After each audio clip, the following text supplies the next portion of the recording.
Hello, this is Britt Caswell with another example video.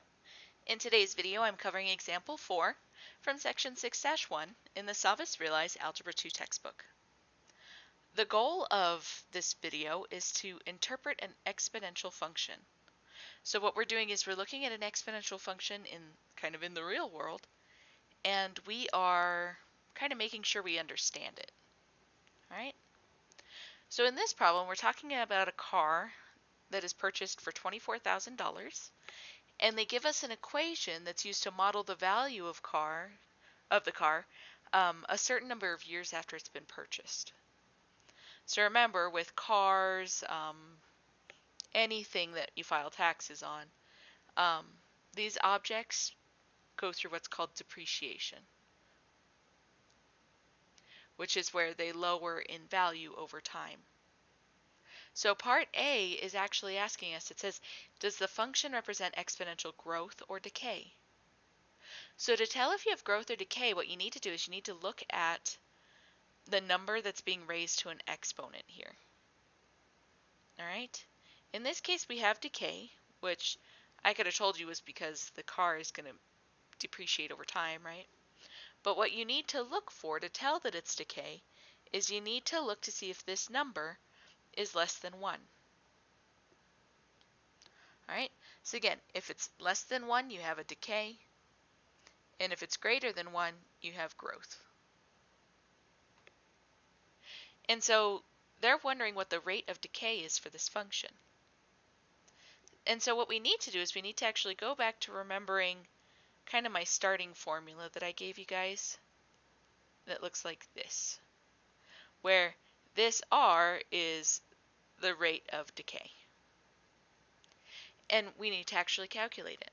So the thing being raised to an exponent, 1 plus R, is 0.8. And I actually need to solve for R here. I need to get R alone. So I'm going to go ahead and subtract 1 from each side, and I get that the rate is negative 0.2. Right? And you want that to be a percentage, so I'm going to say negative 20%. So what that means is that the value of the car is decreasing by 20% each year. So then part C says to graph the function on a reasonable domain. What they mean by reasonable is you have to think about your domain and what the x value means. So the x is the number of years after it was purchased. So it doesn't make sense to look at the negative side of the x-axis because we don't care about what happened before we purchased it. Okay?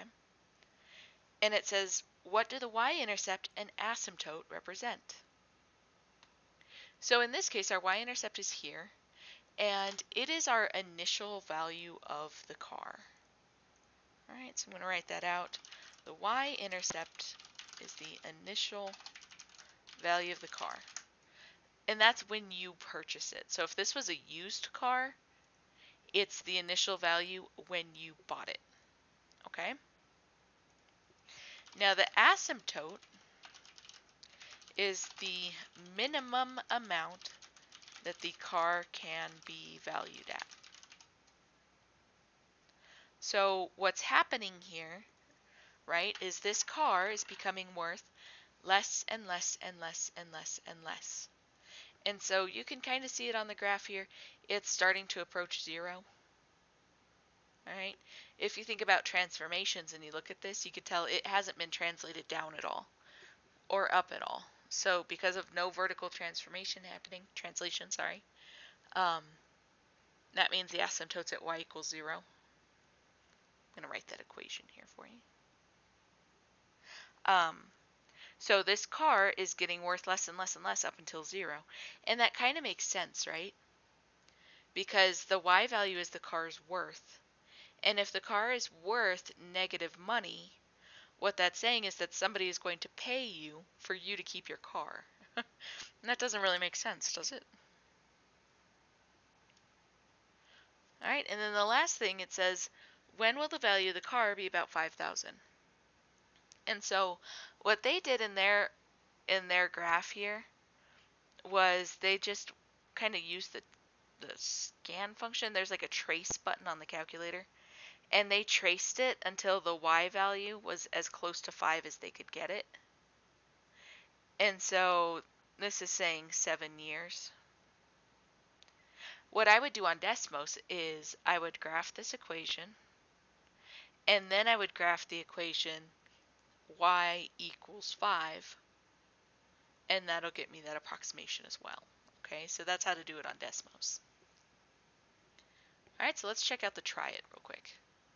So there's 220 hawks that get released into a region, and it has this graph this function that's modeling it. Okay, so they want to know if the population's increasing or decreasing. So remember, you want to look at that number that's being raised to the exponent. And if that number is bigger than 1, you have an increase, and if it's less than 1, you have a decrease. So the number being raised to an exponent is larger than 1, so this is exponential growth. So now they want us to graph the function, and they want us to figure out in what year the number of hawks will reach 280. Alright, so I need to take this problem over to Desmos and see what's going to come of it. So I clear out all my old stuff. And now what I'm doing is I'm writing the equation in as I saw it. Now, understand when I go to see this, right, my initial value is 220. So on my y-axis, I need to be able to see 220. Okay? So what I'm doing is I'm kind of just zooming so we could see some more of the graph. Now, the interesting part of the graph is over here in the negative, right? It's where it starts to approach 0, and it's so exciting. But do we care about this negative stuff? Remember, the X is talking about the years after 2016. So this is theoretically stuff before 2016. And so it doesn't matter. It's this stuff that we care about. So then our problem says, in what year will the number of hawks reach 280? So we're looking for where that y value equals 280. And so where that intersects is right here. And it looks like it takes about 4.9 years.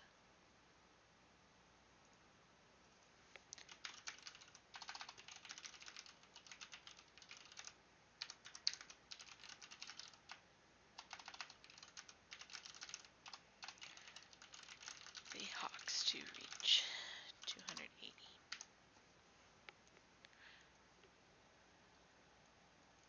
So there we have it, guys.